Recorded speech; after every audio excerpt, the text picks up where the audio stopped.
बच्चों, Verma coaching classes में आप सभी लोगों का एक नई वीडियो के साथ स्वागत है।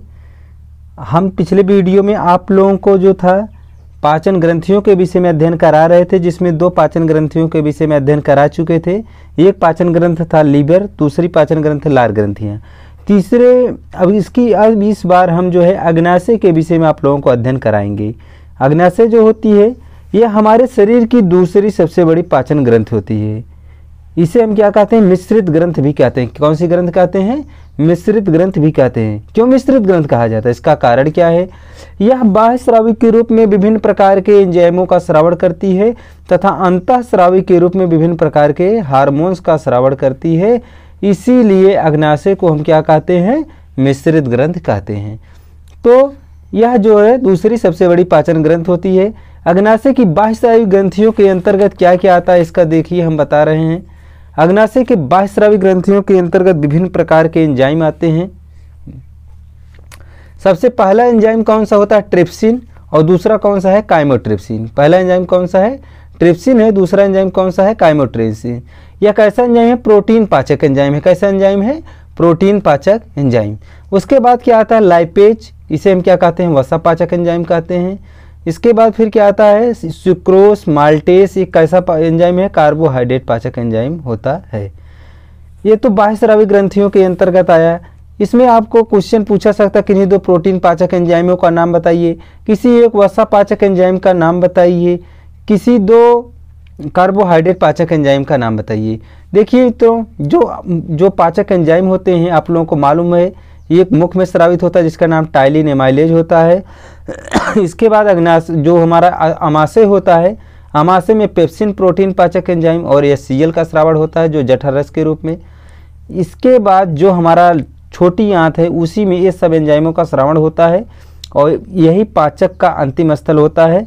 तो इसमें प्रोटीन पाचक एंजाइम अग्नाशय जो स्रावित करता है उसका नाम ट्रिप्सिन, काइमोट्रिप्सिन। वसा पाचक लाइपेस हुआ। सुक्रोस और माल्टेस जो होता है कैसे एंजाइम है? कार्बोहाइड्रेट पाचक एंजाइम। ये तो बाह्य स्रावी ग्रंथियों के अंतर्गत आएगा। इसके बाद हम अग्नाशय की अंतःस्रावी ग्रंथियों के विषय में अध्ययन करेंगे।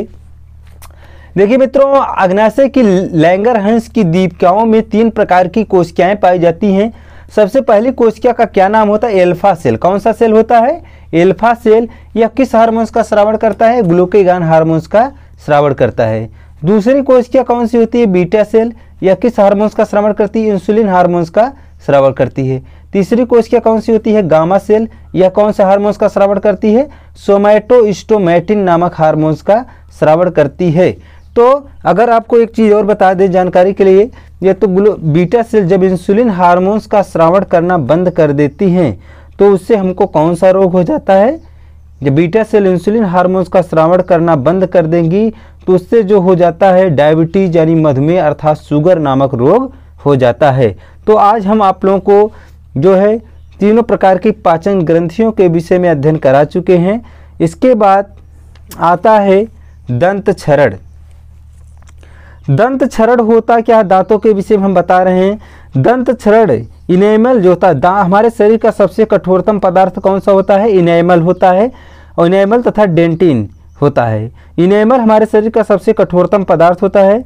इनेमल तथा डेंटिन के धीरे धीरे मृदुकरण के कारण दंत क्षरण होता है।